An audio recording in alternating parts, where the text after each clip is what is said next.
그 시중에 많이 붙어 있는 이제 웃음 10계명이라는 것이 있습니다. 한번 보겠습니다.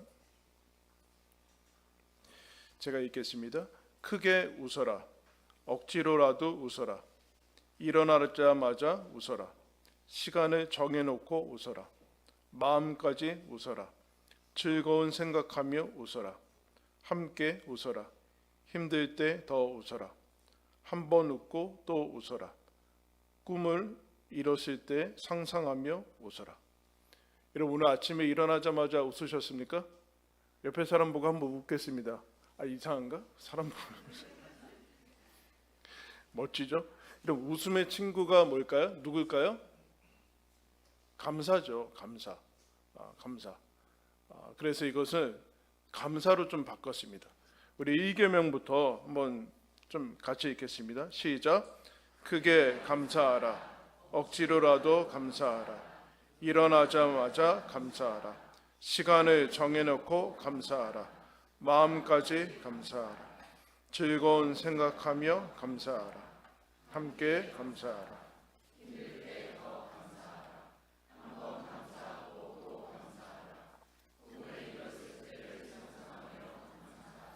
아멘. 오늘 추수감사주일로 하나님께 영광 돌리셔서 감사함을 드립니다. 염려라는 것은 갈라진 이제 에너지라고 할 수 있습니다. 에너지가 한 곳에 쫙 모아야지만 힘을 발휘하는데 이게 이제 갈라지면 힘이 없어지게 되죠. 그리고 방향을 잃은 에너지고 어떻게 보면 우리가 늘상 경험하는 그런 삶의 모습 중에 한마디 이제 한 모습입니다. 하나님을 떠나서 이 땅에 태어나서 염려라는 것, 삶을 살아가면서 체득하게 되는 자연스러운 방식으로 우리 삶을 이제 가져가는 것을 봅니다. 그런데 예수님이 너희들은 염려하지 말아라라고 얘기를 해주고 있습니다. 어떻게 그렇게 할 수 있을까라는 하나님의 길을 보여주시는데 26절에 보시면 공중의 새를 보라 이렇게 얘기하고 있어요. 너희들이 염려가 다가올 때 공중의 새를 봐라. 눈에 대해서 얘기를 하고 있죠. 눈. 그럼 의식주는 이제 한 가지 가장 대표적인 예인데 의식주의 문제, 가장 기본적인 생존과 또 생활에 관련된 것이 우리가 연결이 되면 우리에게 두려움을 일으킵니다. 두려움과 불안으로 연결이 되는 것을 보게 돼요. 두려움과 불안이 오면 부정적인 것이 극대화되죠. 긍정적인 것들은 잘 보지 못하고 부정적인 것들로 연결이 되는 것을 보게 돼요. 그런데 너희들 의식주 그리고 삶을 살아가면서 겪는 그런 여러 가지 어려움들은 불안과 두려움과 그리고 부정적인 것으로만 연결하는데 새를 봐라. 새가 뭐가 있냐? 심냐? 거두냐? 뭐 창고가 있느냐? 그런데 하나님이 기르시지 않느냐? 기르시지 않느냐? 믿음은 여러분 눈입니다. 보이지 않는 것을 보는 눈이죠. 새를 보면서 보이지 않는 하나님께서 이 새도 기르시는구나 라는 것을 보는 눈이 믿음입니다. 그러므로 염려하지 말라라는 얘기는 너희들에게 있는 그 모든 것을 두려움과 불안으로 연결시키지 말아라. 그럼 무엇과 연결을 시키는가? 하나님과 연결해라. 하나님과 연결하면 감사할 수 있게 된다. 감사할 수 있게 된다. 하나님과 연결하면은 하나님께서 어떤 약속을 주시는가? 너희 아버지께서 기르신다라는 약속을 볼 수 있다. 하나님이 새도 기르는데 너희들이 기르지 않겠느냐? 믿음의 문제인 것이죠. 그 믿음이 떨어지면 염려가 그 자리를 채우게 되어 있어요. 염려가 채워진다라는 것은 불안과 두려움과 우리 삶이 여러 가지로 갈라진다라는 것을 얘기를 해주고 있습니다. 하나님께서 기르신다, 하나님 아버지께서 기르신다라는 얘기는 우리가 하나님의 자녀라는 것이죠. 하나님의 자녀다, 그것을 기억해야 된다. 그러므로 너희들은 이 모든 것보다, 이 새들보다, 하나님이 기르시는 이 새들보다 귀하지 아니하냐. 이것만이 여러분 염려를 해독할 수 있습니다. 감사로 연결을 시킬 수 있게 되는 거죠.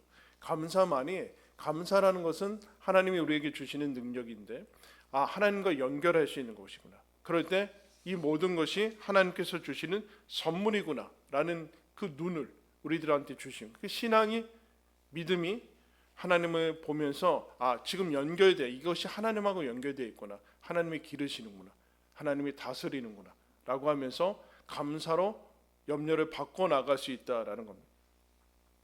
엘리자베스 브라운이라는 시인이 이런 시를 썼어요. 땅은 하늘로 가득 차 있고 모든 평범한 떨기나무에는 하나님의 불이 타오른다. 하지만 오직 눈 밝은 자만이 신발을 벗어들고 나머지는 그 주위에 둘러앉아 산딸기를 딴다. 무슨 뜻일까요? 여러분, 하나님께서 모세를 부르실 때 떨기나무에 불이 붙었어요. 그래서 모세가 집에 가려다가 신기해서 돌아보거든요. 신기하다 해서 돌이켜서 모세가 이제 가게 되는데, 신기한, 모세가 생각할 때 신기한 모습으로, 왜냐하면 떨기나무가 불이 붙으면 떨기나무가 타야 되는데 타지 않으니까 거기에 가서 하나님을 만나고 신을 벗죠. 그런데 이 시인이 뭐라고 하는가? 모든 떨기나무에는 불이 붙고 있다. 눈이 있는 사람만 신을 벗는다. 나머지는 다 그냥 아무렇지 않은 일로 넘겨버린다. 그 얘기를 하는 것이죠. 여러분, 삶의 모든 것들이 염려거리죠. 걱정거리입니다. 불안합니다. 두려움의 거리죠. 사는 게 너무 힘듭니다. 그런데 그것을 바꿀 수 있는, 연결할 수 있는, 하나님과 연결해라. 그러면 모든 것은 선물일 것이다. 그 얘기를 예수님이 해주고 있습니다.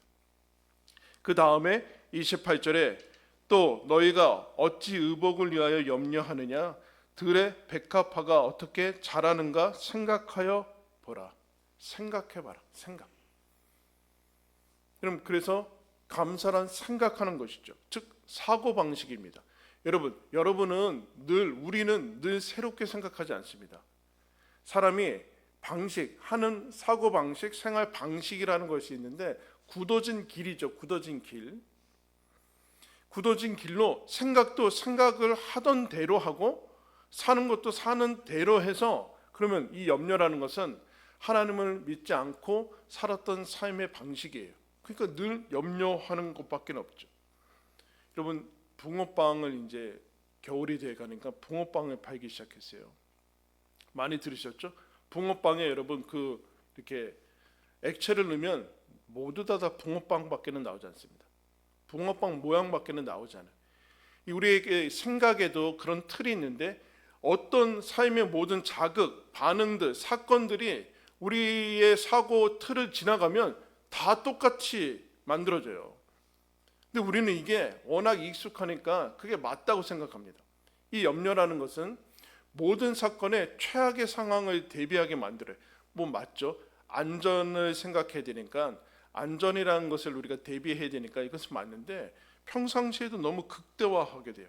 위험에 대비하려는 것이 지나치게 활성화된 것이 염려다. 지금은 그렇지만 나중에는 어떻게 될 거야? 큰일 날 거야. 나중에는 죽을 거야. 아무것도 안 될 거야. 망할 거야. 하면서 이제 과잉 해석을 한다든가, 아니면 이제 극대화하는 일이 생긴다든가, 아니면 흑백 논리에 빠진다든가, 아니면 자기가 끊임없이 혼자 이제 고립돼서 자학에 빠진다든가 라는 이런 이제 굳어진 생각의 틀이 있죠. 쉽게 바뀌지는 않습니다. 그러다가 우리가 태어나서 그런 틀을 어떤 교리처럼 가지고 있는데, 그러다가 자기가 한 가지 경험에 들어맞는, 생각이 들어맞는 경험을 하면은 역시 맞아 하면서 이게 굳어져요. 그래서 새롭게 생각을 하지 못합니다. 주님께서 이렇게 얘기합니다. 들꽃도 하나님이 입히신다. 그런데 그 들꽃이 솔로몬이 모든 영광으로 이렇게 치장한 것보다 훨씬 놀랍다. 이게 훨씬 더 아름답다. 하나님이 이 들풀도 입히시는데 하물며 너희는 하나님께서 책임지지 않겠느냐? 믿음에 대해서 생각해라. 그렇게 얘기하고 있습니다. 그러니까 결국엔 믿음은 생각을 해야 돼요. 하나님이 입히실 것이다. 하나님이 다스리실 것이다. 사람들은 솔로몬의 영광이 더 크다고 하는데 주님은 들꽃이 훨씬 더 멋진 것이다. 하나님이 나를 사랑하고 하나님이 나보다 더 잘 아신다. 하물며 너희가 보냐? 그러니까 염려로 통과시키지 말고, 무슨 일이 닥칠 때 염려로 어떡하지? 그러지 말고 감사로 통과시키라. 감사로. 그래서 여러분 성경에 놀라운, 정말 놀라운 선언이 있어요. 한번 따라하겠습니다. 범사에 감사하라. 그럼 이건 됩니까? 이게 범사에 감사하라는 것이 맞습니까? 여러분 지금 떠올려 보세요. 어떤 일에 걱정하고 여러분들의 마음을 괴롭히는 일들 다 있잖아요. 그거 떠올려 보세요. 근데 하나님이 뭐라고 그랬어요? 범사에 감사하라. 여기에서 감사할 일이 있구나. 감사하면 이것이 새롭게 보이고 새롭게 연결이 되고 새롭게 통과시켜, 염려로 통과시키지 말고 감사하면 이게 다르게 보이는구나. 범사에 감사하라라고 얘기해라. 믿음으로 반응해라. 생각을 통과시키되 감사해라. 그래서 여러분 염려되고 있는 그 일들, 두려워하는 것들, 그 일에 범사라고 얘기하고 있어요. 그 일도 감사할 것이 있다라는, 하나님의 명령인 것이죠. 하나님의 뜻이다. 그렇게 얘기하고 있어요. 왜냐? 하나님께서 뭐라고 얘기하는가? 32절 후반절에 이렇게 얘기합니다. 너희 하늘 아버지께서 이 모든 것이 너희에게 있어야 할 줄을 아신다. 하나님이 너희에게 필요한 것이 어떤 것인지 하나님이 아신다. 약속을 붙들어야 돼. 너희는 이것들보다 훨씬 귀한 하나님의 자녀다. 그리고 하나님 아버지께서 너희에게 이런 것들, 저런 것들이 필요하다라는 것을 아신다. 그러니까 염려하지 말아라. 그렇게 얘기를 하고 있어요. 여러분 조니 에릭슨 타다라는 작가가 있는데 여러분 많이 들어보셨을 겁니다. 이 사람이 혈기 왕성한 그야말로 청소년 시절을 보내다가 17살에 다이빙을 하다가 이제 여기 척추 부분을 이제 다쳐서 사지마비가 됩니다. 뭐 손을 쓸 수도 없으니까 밥을 혼자서 먹을 수도 없고 아무것도 할 수가 없는 그런 상황이 돼요. 절망과 그 고통과 신체적인 어려움들과 그렇게 지내다가 이 범사에 감사라는 말씀을 붙들고 이제 삶을 이제 제대로 이제 살아가기 시작합니다. 여전히 그 이후에도 기적적으로 치유가 되든가 그런 일이 일어나지는 않죠. 여전히 입으로 그림을 그리고 하면서 그 장애를 가지고 이제 사는데 하나님께 그 장애를 드리고 그 장애를 통해서 많은 사람들에게 소망을 주면서 그렇게 지내왔습니다. 그 사람이 한 이런 얘기를 했어요. 내가 만약에 천국에 가서 상상을 하는데 천국에 갈 때 휠체어를 가지고 갈 수 있으면 좋겠다라는 생각을 했다. 천국에서 하나님이 나에게 영광스럽게 변화된 완전히 새로운 몸을 주실 때 할 수만 있다면 휠체어를 바로 옆에 두고 싶다. 그때 예수님께 이렇게 말씀드릴 거다. 주님, 이 휠체어가 보이시나요? 이 세상에서 우리가 고난을 겪을 것이라는 주님의 말씀이 옳았습니다. 이 휠체어를 타고 다니는 건 정말 엄청난 시련이었습니다. 하지만 예수님, 휠체어 안에서 약해지면 약해질수록 저는 주님을 더 많이 의지했습니다. 그리고 주님을 더 많이 의지할수록 더 강하신 주님을 발견했지요. 그래서 주님이 이 휠체어를 통해 제 삶 가운데서 행하신 일에 감사드립니다. 그렇게 얘기했어요. 감사드립니다. 이 휠체어를 타서 이 휠체어를 통해서 수많은 사람들이 이제 이 사람 보고 예수님 믿고 이제 소망을 가지게 되는데 하나님 이 휠체어를 통해서 일하셔서 감사합니다. 그러면서 농담으로 이렇게 말하고 싶습니다. 주님이 원하시면 이제 이 휠체어를 지옥으로 보내셔도 됩니다. 관점이 바뀐 거죠. 상황이 바뀌진 않았는데 관점이 바뀌었어요. 하나님을 통과시키니까, 감사로 통과시키니까 다르게 삶을 살아가는 그 모습들을 보게 됩니다. 여러분, 염려는 사람을 몰입하게 만들고 심신이 여러분 상하게 만드는 모습을 보게 돼요. 그 불안은 이기는 습관이라는 이제 책이 있는데 거기서 염려를 이렇게 정의했어요. 염려는 방향을 잃은 에너지다. 목적을 찾고 있다. 그렇게 얘기하고 있어요. 즉 여러분들이 염려하고 있다라는 것은 방향을 찾고 있다는 뜻이다. 그 염려 자체가 염려하면 안 되지 그런 얘기가 아니라 방향을 잃어버렸구나. 방향을 찾아야 된다는 얘기예요. 목적과 삶의 부르심, 소명을 찾아야 된다는 얘기예요. 근데 하나님께서 오늘 뭐라고 하는가? 너희들 무엇을 먹을까 입을까 염려하지 말라. 여러분 이게 중요하지 않다는 뜻일까요? 그렇지 않죠. 중요하다. 그런데 그건 하나님께서 해결하실 것이다. 너희들은 방향을 바꿔야 된다. 이것에 염려하면서 몰입하고 이것을 추구하는 것이 아니라 그거는 이방인들, 즉 하나님 모르는 사람들이 추구하는 것이다. 그러면서 예수님이 33절에 뭐라고 얘기합니까? 너희는 먼저 그의 나라와 그의 의를 구하라. 그리하면 이 모든 것을 너희에게 더하시리라. 무슨 얘기인가? 에너지를 변화시켜야 된다. 염려가 일어난다는 얘기는 즉 너희들이 염려하지 말아야 될 것에서 목적을 바꾸고 방향을 바꿔서 하나님이 너희들 가운데 일하시고 하나님 너희에게 인생을 허락하신 그 이유를 목적을 발견해서 거기에 초점을 맞춰서 살아가라. 그러면 나머지는 뒤따라오게 될 것이다. 이 순서를 바꾸면 안 된다.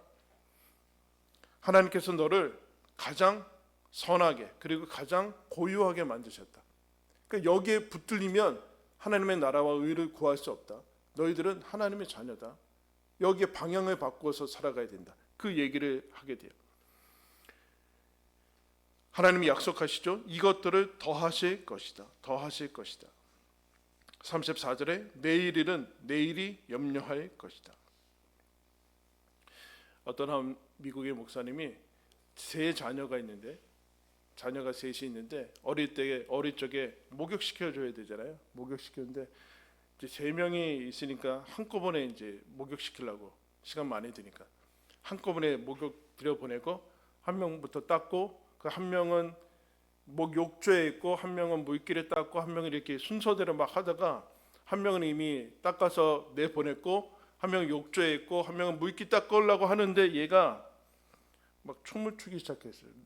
룰루랄라 춤이라는가? 막 춤을 추는 거예요. 그러니까 아빠가 빨리 와, 빨리. 그런데도 안 오고 빨리 그러니까 더 빨리 춤추고 막 룰루랄라 막 도는 거예요, 도는 거. 빨리 와, 그러지 말고 빨리 물기 닦고 막 빨리 오라고 그러니까 걔가 그 꼬마 이제 딸이 아빠한테 그래요. 왜요? 왜 빨리 와야 돼요? 이 열받는 멘트 아닙니까? 왜요? 진짜 부모님들 알죠? 왜요? 그래서 이분이 충격받았어요. 그러게. 나는 지금 뭐 해야 될 일이 있는 것도 아니고 회의에 가야 되는 것도 아니고 준비할 설교가 있는 것도 아닌데 잠깐 멈들었어요. 나는 서두르는 데 익숙해져 있고 한 가지 일에서 다른 일로 옮기는 일에 빠르게 옮기는 습관에 사로잡혀 있어서 지금 여기서 아이는 룰루랄라 하며 기뻐하며 춤추는데 나는 빨리빨리 할 일이 있는 것도 아닌데 빨리빨리 옮기는 습성에 빠져 있었다. 이 아이는 목욕할 때도 룰루랄라 했고 물기 닦은 다음에도 룰루랄라 하고 있고 옷 입은 다음에도 그렇게 하고 있다. 그러면서 이렇게 얘기했어요. 하나님이 우주에서 가장 행복한 분이다 라는 것을 이해하기 전까지는 하나님을 이해한 것이 아니다. 여러분, 하나님이 이 우주에서 가장 행복한 분이시래요. 믿으십니까? 우중충한 분 아니에요. 하나님이 이 세상에서 가장 행복한 분이신데 그러므로 우리는 모든 순간 기뻐하도록 초대를 받았다. 왜냐하면 모든 것은 선물이기 때문에 그렇다. 지금 이 순간, 매 순간 우리가 만들어낸 것이 아니지 않습니까? 그러면서 우리는 얼마든지 이 하나님께서 주시는 선물에 사랑에 감사할 수 있다. 그렇다. 매 순간은 룰루랄라의 시간이다. 오늘 말씀을 얘기하면 왜 그럴까요? 하나님이 우리 아버지이기 때문에 그렇죠. 우리가 하나님의 자녀이기 때문에 그렇습니다. 우리는 언제든지 늘 감사할 수 있습니다. 여러분, 감사란 하나님의 자녀된 영광이며 명예며 특권이며 세상에서 하나님의 나라를 누릴 수 있는 능력의 비결입니다. 여러분, 이것을 누리시며 살아가시기를 예수님의 이름으로 축원합니다. 기도하겠습니다.